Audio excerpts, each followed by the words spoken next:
పిత పుత్ర పవిత్రాత్మ నామమున ఆమేన్.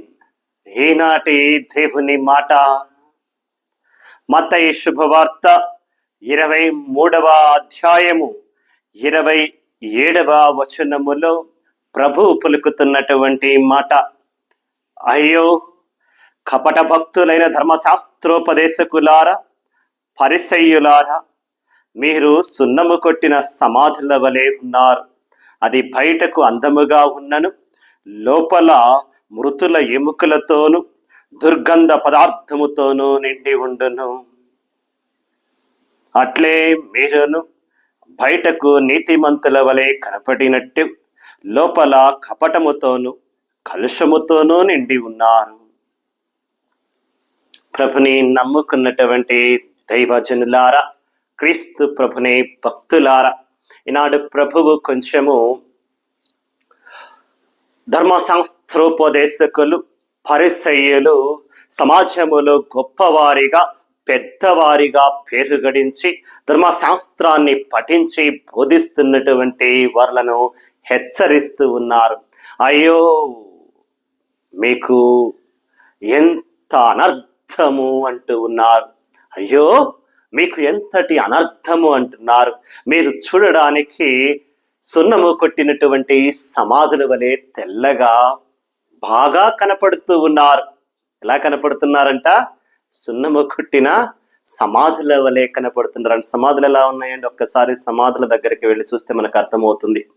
ఈ రోజుల్లో బాగా అందంగా కట్టుకుంటున్నారండి, బాగా అందముగా. మా ఇంట్లో వాళ్ళ సమాధి బాగా కనపడాలా, మా ఇంట్లో వాళ్ళ సమాధి బాగా కనపడాలంటే, మా ఇంట్లో వాళ్ళది బాగా కనపడాలంటూ అందముగా కొత్త కొత్త డిజైన్లు, కొత్త కొత్త రంగులు వేసుకుంటూ బాగా చూపిస్తున్నారు. కానీ ఆ సమాధుల్లో ఉండేది ఏంటండి? ఎముకలు, చనిపోయిన వారి ఎముకలు అక్కడ ఉండేది. అందుకే ఈ రోజున ప్రభు చాలా చక్కగా అంటున్నారు, అయ్యో కపట భక్తులైన ధర్మశాస్త్ర బోధకులారా, పరిసయ్యులారా, మీరు సున్నము కొట్టిన సమాధుల వలె ఉన్నారు. అది బయటకు అందముగా ఉన్నను, లోపల మృతుల ఎముకలతోనూ దుర్గంధ పదార్థాలతోనూ నిండి ఉన్నది. లోపల ఉన్నది ఎముకలు, దుర్గంధ చెడు పదార్థాలు, పనికి రానటువంటి చెడు వాసన వచ్చేటటువంటి దుర్గంధ పదార్థాలతో లోపల ఉన్న, బయటకి మాత్రం తెల్లగా రంగురంగుగా చూడడానికి అందముగా కనిపిస్తూ ఉంటుంది. రోజుల్లో మనుషులకు కూడా అలాగే ఉంది. ముఖ్యంగా సమాజంలో గొప్పవారిగా, పెద్దవారిగా చలామణి అవుతున్నటువంటి వారందరూ కూడా ఎక్కువ మంది ఇలాగే కనిపిస్తున్నారు. బయటకు పెద్దవారిగా, గొప్పవారిగా కనపడుతూ ఉన్నారు. లోపల ఎలా ఉన్నారంట? ప్రభు అంటున్నారు, మీరు బయటకు నీతిమంతుల వలె కనపడుతున్నాను, లోపల కపటముతోనూ కలుషముతోనూ నిండి ఉన్నారు. లోపలంతా కుళ్ళు, కుట్రలు, కుతంత్రాలు చేస్తూ ఉన్నారు. ముఖ్యంగా మనల్ని పాలిస్తున్నటువంటి మన నాయకులు, రాజకీయ నాయకులు బయటకు చూడడానికి పెద్దవారిగా, గొప్పవారిగా కనపడుతున్న లోపల అంతా కుళ్ళు, కుట్రలు, కుతంత్రాలతో నిండిపోయి ఉన్నారండి. ఎక్కువ మంది సమాజం అంతా కుళ్ళు, కుట్రలు, కుతంత్రాలతో నిండిపోయి ఉన్నదని ప్రభు మరి ఒకసారి మనను హెచ్చరిస్తూ ఉన్నారు. సమాజంలో గొప్పవారిగా, పెద్దవారిగా ఉన్నలారా, ధర్మశాస్త్ర బోధకులారా, అయ్యో మీకు అనర్థము, మీరు జాగ్రత్త అంటూ ఉన్నారు. ఇంకా కొంచెం వాక్యముల ముందుకెళ్తే మత్తయి శుభవార్త 23వ అధ్యాయం 23వ వచనములో కూడా ప్రభు అంటున్నారు, అయ్యో మోసగాండ్రైన ధర్మశాస్త్ర బోధకులారా, పరిసయ్యులారా, మీరు పుదీనా, సదాస, జీలకర్ర మొదలగు వానిలో కూడా 10వ వంతును చెల్లించుచున్నారు, కానీ ధర్మశాస్త్రమందలి అతి ప్రధానమైన న్యాయమును, కృపను, సత్య సంబద్ధతను నిర్లక్ష్యము చేయుచున్నారు. మీరేం చేస్తున్నారు? చిన్న చిన్న వాటి మీద 10వ వంతు చెల్లించాలా అని చెప్పి ఒత్తిడి చేస్తున్నారు, మీరు చెల్లిస్తున్నారు, అంతవరకు ఓకే. కానీ దేవునికి సంబంధించి ముఖ్యమైనది నీతి నియమములు, ఇతరుల పట్ల చూపించవలసినటువంటి కరుణ, దయ, దేవునికి నమ్మకముగా విశ్వాసముతో జీవించడం, వీటిని పక్కన పెడుతున్నారు. ఇతరుల పట్ల నీతి న్యాయాలతో ఉంటా, అన్యాయం చేయకుండా న్యాయముగా జీవించడం అనే దానిని పక్కన పెడుతున్నారు. ఇతరుల పట్ల కరుణా, దయ, జాలి చూపించడం పక్కన పెడుతున్నారు. దేవుని యందు భయభక్తులు కలిగి విశ్వాసంతో జీవించడం అనేది మర్చిపోతున్నారు. వాటిని పక్కన పెట్టి 10వ వంతు గురించే మాట్లాడుతున్నారు. మేము 10వ వంతు చెల్లిస్తున్నామని మీరు గొప్పలు చెప్పుకుంటున్నారు. 10వ వంతు చెల్లించమని జనాలను పీడిస్తున్నారు. 10వ వంతు చెల్లించడం కాదు ముఖ్యం, నీతి న్యాయాలతో బ్రతకడం, తోడివారి పట్ల కరుణ, జాలి, దయను కలిగి ఉండడం, అంతకు మించి భగవంతుని యందు భయముతోనూ భక్తితోనూ విశ్వాసముతోనూ జీవించాలా. లేకపోతే మీరు బోధనలు చేస్తున్నారు కానీ జీవించటం లేదు. మీరు ప్రజల పట్ల జాలితో ఉండండి. వారు మోయలేనటువంటి భారాలను మీరు మోస్తూ ఉన్నారు. చాలా సందర్భాలలో కొన్ని చోట్ల దేవాలయాల్లో కూడా అండి విచారణ గురువులు కొన్ని చోట్ల జనాలు, ప్రజలు దేవాలయానికి వచ్చేటటువంటి విచారణ క్రైస్తవులు మోయలేనటువంటి భారాలను వారి మీద మోస్తున్న సందర్భాలు కూడా అనేకములు మనం చూస్తూ ఉన్నాం. మీరు ఇంత డబ్బు కట్టాలా, ఇది కట్టించాలా, దానికోసం తీసుకుని రావాలా, దీనికోసం మీరు ఇంత కట్టాలా అంటూ చాలా మందిని ప్రోద్బలం చేస్తూ ఉంటారు, ఒత్తిడి చేస్తూ ఉంటారు. ఇంకా అనేక సంఘాలలో అయితే చాలా మంది అదే విధముగా చేస్తున్నట్టుగా, మీరు 10వ వంతు కట్టాలా, మీరు 10వ వంతు కట్టాల్సిందే, మీరు ప్రతి నెల జీవితంలో ఎంతో కొంత తిరిగి ఇవ్వాల్సిందే, ఎంతో కొంత వాళ్ళ ఓపికను బట్టి ఇవ్వనివ్వండి, లేదు మీరు ఇంత ఇవ్వాల్సిందే అని చెప్పి వారి మీద ఒత్తిడి చేస్తూ ఉన్నటువంటి సంఘాలు, సంఘ కాపరులు అనేకములు ఉన్నారు. 10వ వంతు అంటూ జనాలను పీడించేవారు అనేక మంది ఉన్నారు. అనేక విచారణలలో సంఘాలలో కూడా జనాల మీద ఒత్తిడి చేస్తూ మీరు కట్టాలా దేవాలయానికి అంటూ భయపెట్టి ఒత్తిడి చేసి కట్టించడం కూడా అనేక సందర్భాలలో చూస్తూ ఉంటాం.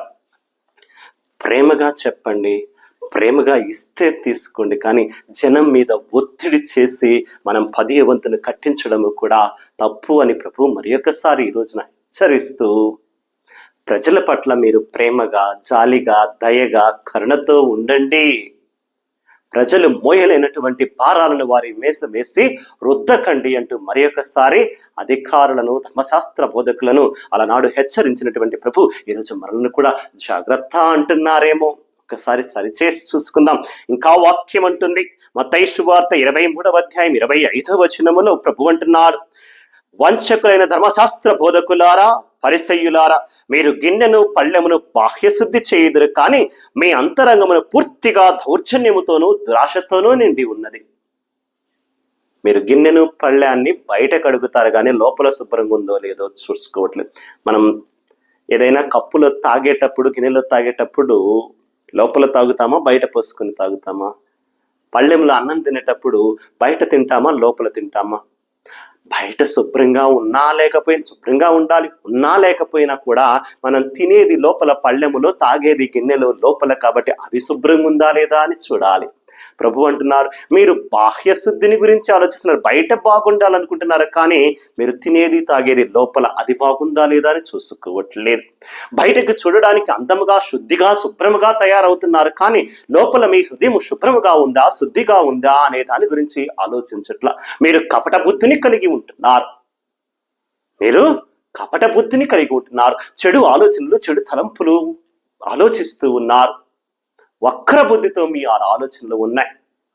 మీ హృదయము శుద్ధిగా, పరిశుభ్రముగా, పరిశుద్ధతతో లేదు. బయటకు చూడడానికి బాగుంటున్నారు, బాగా తయారవుతున్నారు, బాహ్య శుద్ధిని కలిగి ఉన్నారు, కానీ మనము తినేది లోపల పళ్ళెములో, తాగేది లోపల గిన్నెలో. అవి శుభ్రముగా ఉంచుకోవాలి. హృదయం కూడా శుభ్రముగా ఉండాలి, శుద్ధిగా ఉండాలి, పరిశుద్ధముగా ఉండాలి. బాహ్య శుద్ధి మాత్రమే సరిపోదు, లోపల కూడా మనసు, మనిషి, హృదయము ఇవి కూడా శుభ్రముగా, పరిశుద్ధతతో పరిశుభ్రముగా ఉండాలి అని ప్రభు ఈ రోజున మరి ఒకసారి జాగ్రత్త. బాహ్య శుద్ధి మాత్రమే కాదు, లోపల కూడా శుద్ధిగా, శుభ్రముగా ఉండాలి అంటూ హెచ్చరిస్తున్నారండి. కాబట్టి దేవుని నమ్ముకున్నటువంటి బిడ్డలారా, అందుకే ప్రభు చాలా చక్కగా ఈనాటి వాక్యములో అంటూ ఉన్నారు, మనము జీవిస్తున్నటువంటి కాలములో గుర్తు పెట్టుకోవాల్సింది, తెల్లటి సున్నము పోసిన సమాధుల్లాగా బయటకు బాగుండటం, శుభ్రముగా ఉండటం, బాగా కనపడడం కాదు, లోపల కూడా అంతరంగికంగా కూడా మనసు బాగుండాలా, హృదయము బాగుండాలా, లోపల కూడా శుభ్రముగా, శుద్ధిగా ఉండాలా. అని ప్రభు చాలా చక్కగా చెబుతున్నారు. కాబట్టి లోపల ఉన్నటువంటి కుళ్ళు, కుట్రలు, కుతంత్రాలు, వక్ర బుద్ధి, వక్రపు ఆలోచనలు పక్కన పెట్టి ఇతరుల పట్ల అన్యాయంగా అవినీతిగా ఉండటం, ఇతరుల సొమ్ము లాక్కోవటం, ఇతరులకు అన్యాయం చేయటం లాంటివి విడిచిపెట్టి ప్రేమగా ఉండండి, జాలీకరణతో ఉండండి, భగవంతుని యందు భయభక్తులు కలిగి విశ్వాసముతో జీవించండి, తోటి వారి పట్ల మంచిగా మెలగండి, ఎవరికి అన్యాయం చేయకండి, ఎవరి సొమ్ము లాక్కోకండి, అందరితో మంచిగా ఉండండి, ప్రేమగా ఉండండి. జాలి, దయాకరణ వంటి దేవుని యొక్క గుణాలు మీరు పులికిపుచ్చుకుంటూ వాటిని అందరికీ పంచండి. బయటకు బాగుంటే చాలదు, లోపల ఆత్మ ఆంతరంగికంగా మనస్సు హృదయము శుద్ధిగా శుభ్రముగా ఉండాలి. లేకుంటే జాగ్రత్త, అయ్యో మీకు అనర్థము అంటూ ప్రభు ఈ రోజున హెచ్చరిస్తూ మరి ఒక్కసారి మనలను ఆంతరంగికంగా ఆత్మ పరిశీలన చేసుకోమని ప్రభు మనల్ని హెచ్చరిస్తున్నారు. కాబట్టి దేవుని నమ్ముకున్నటువంటి బిడ్డలారా, ఒకవేళ మనము ఆంతరంగికముగా శుభ్రముగా శుద్ధిగా లేకపోతే, ఆత్మ శుద్ధితో లేకపోతే, మనస్సు హృదయము ఇంకా కూడా చెడు ఆలోచనలతో ఉండి వక్ర బుద్ధితో ఉన్నట్లయితే మార్చుకుందాం. మంచి పాప సంకీర్తనము చేసి ప్రభుని యందు పాపమన్నింపును అడిగి హృదయ శుద్ధిని పొందుకుంటూ ప్రభుని మెచ్చేటటువంటి జీవితముగా, ప్రభువుని నమ్ముకున్నటువంటి బిడ్డలుగా మంచి జీవితము జీవిస్తూ ప్రభునికి మరింత దగ్గరగా ఉండటానికి కావలసిన శక్తిని, కృపను, అనుగ్రహాలను దయచేయమని ఈనాటి ప్రార్థనలో అడిగి వేడుకుందాం. నేను ప్రార్థన చేస్తూ ఉండగా దయచేసి వాక్యమును వింటున్నటువంటి వారలారా ఒక్క నిమిషం పాటు నాతో పాటు ఏకీభవిస్తూ కళ్ళు మూసుకొని ప్రార్థన చేసుకుందాం. పరిశుద్ధుడు, ప్రేమామయుడైనటువంటి యేసు ప్రభువా, నీకే వందనాలు, స్తుతులు, స్తోత్రములు తండ్రి. ఇచ్చిన వాక్యము ద్వారా తండ్రి మాకు నీవు బోధించినటువంటి మాటలు మేము గుర్తు పెట్టుకునేటట్లుగా చేయయ్యా. మాకు మంచి బుద్ధిని దయచేయండి, మంచి జ్ఞానమును దయచేయండి అయ్యా.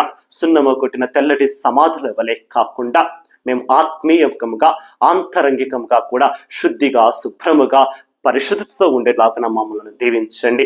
ఈ వాక్యాన్ని వింటున్నటువంటి నీ బిడ్డలలో ఏ బిడ్డ అయినా పొరపాటున తెలిసి తెలియక తప్పు చేసి నీకు దూరం అయిపోయి ఉంటే ఆ బిడ్డను మన్నించి దరికి చేర్చుకోండి.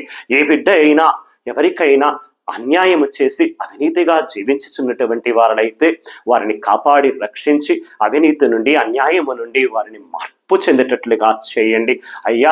ఇంకా ఇతరుల పట్ల మేము ప్రేమగా, జాలితో, కరుణతో, దయతో మెలిగేలాగున మాకు మంచి బుద్ధిని, మంచి జ్ఞానమును దయచేయమని ఈ వాక్యాన్ని వింటున్నటువంటి ప్రతి బిడ్డను కూడా నీ హస్తాలు చాచి దీవించి ఆశీర్వదించి నీ పరిశుద్ధాత్మ శక్తితో నింపి అనుగ్రహాలు దయచేస్తూ ప్రతి బిడ్డను కాపాడమని, ప్రతి బిడ్డకు తోడుగా ఉండమని, ప్రతి బిడ్డను దీవించి నడిపించమని యేసు ప్రభుని పరిశుద్ధ నామమున అడిగి వేడుకొనుచున్నాము తండ్రి. ఆమేన్. పితా, పుత్ర, పవిత్రాత్మ నామమున ఆమేన్. God bless you all.